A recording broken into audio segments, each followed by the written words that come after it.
By far the most frequently asked question in the comments of the Slow Mo Guys videos is, hey idiots, you have these cameras that can shoot thousands of frames a second, yet you only upload at 30 FPS instead of 60? What the hell is wrong with you, you absolute fool?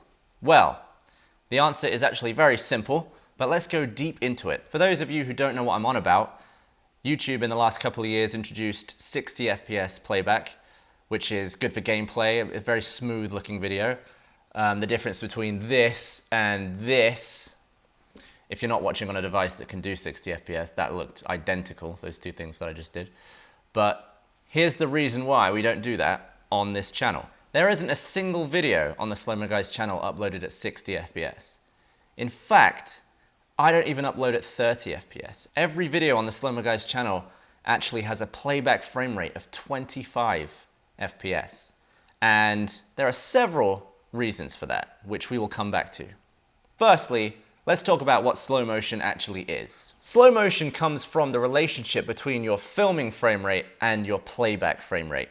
For example, if I use this camera to shoot at 100 frames a second for 1 second, I now have 100 frames to deal with. This camera shoots into a RAW format, which is pretty much just a load of still images. If I were to take those 100 frames and play them back at 100 frames a second, it would last 1 second. It'd be the exact same as real time. So if your playback frame rate matches your shooting frame rate, you end up with real-time speed. It's only slow motion if your playback frame rate is lower than the shooting frame rate. So if I were to take those 100 frames and instead play them back at 25 frames a second, 25 goes into 100 4 times, so it would take 4 seconds to play back the 1 second of real time. So 100 frames played back at 25 is 4 times slower than real time. Do the same for any other frame rate and you can figure out how many times slower than real time it occurred. So say we shot 1,000 frames for 1 second, played it back at 25, that would take 40 seconds to play out the 1 second. Therefore,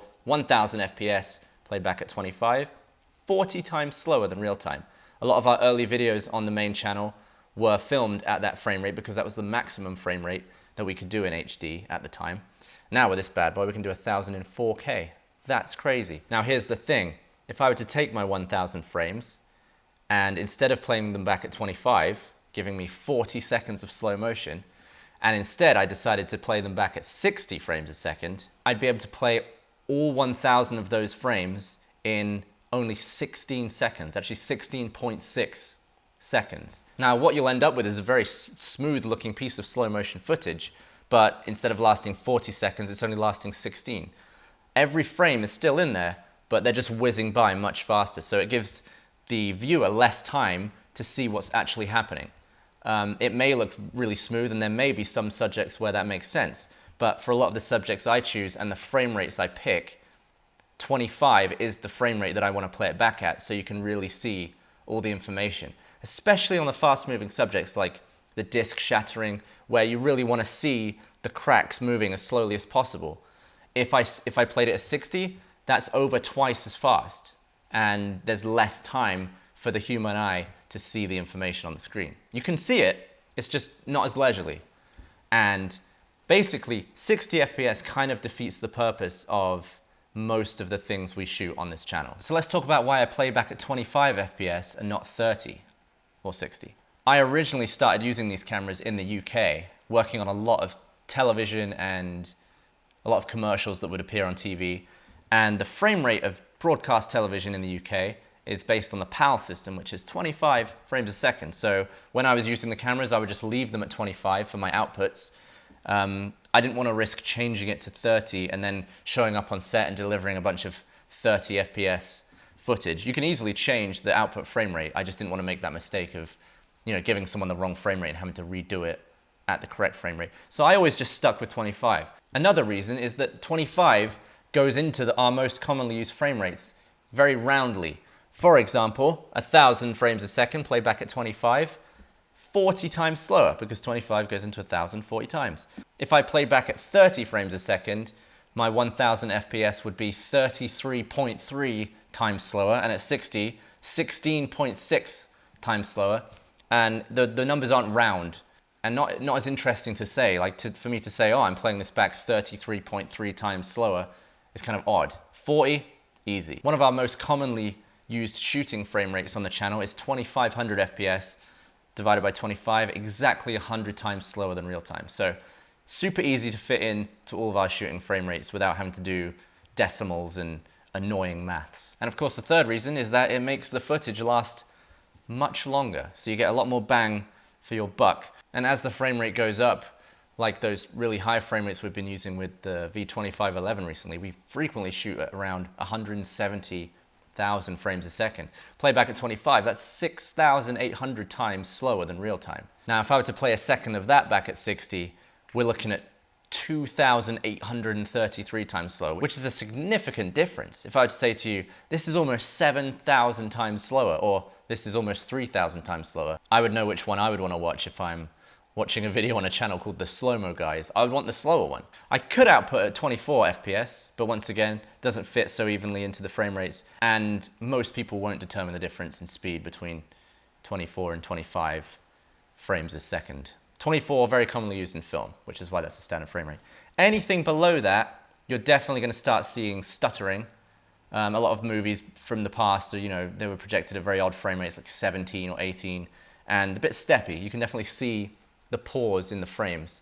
On the other end of the scale, if your playback frame rate is higher than your shooting frame rate, you get sped up footage, you get time-lapse. For example, if I took one picture per second and played it back at 25, for every 1 second of playback, 25 seconds of real time have occurred. And that's what time-lapse is. It's what you see when you see footage of a building being built really fast, or fruit rotting, or a flower growing, or clouds moving.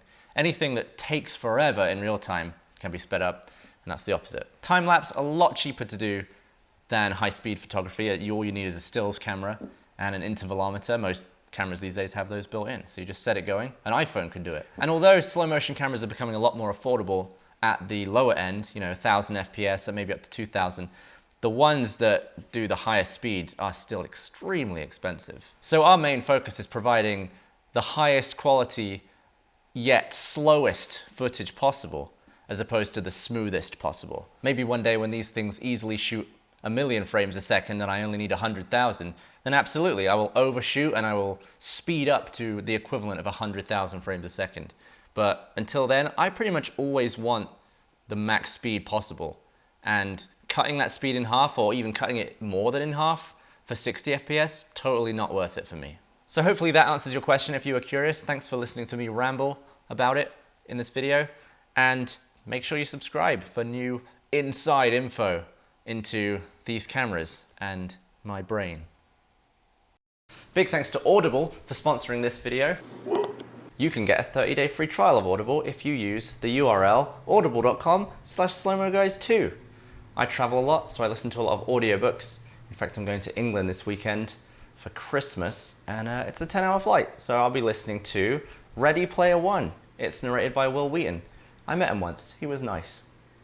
If you would like a free trial, please go to audible.com/slowmoguys2. That right there is a preview of our next Slow-Mo Guys video, so make sure you check back in a couple of days. It's explosive. Thanks for watching.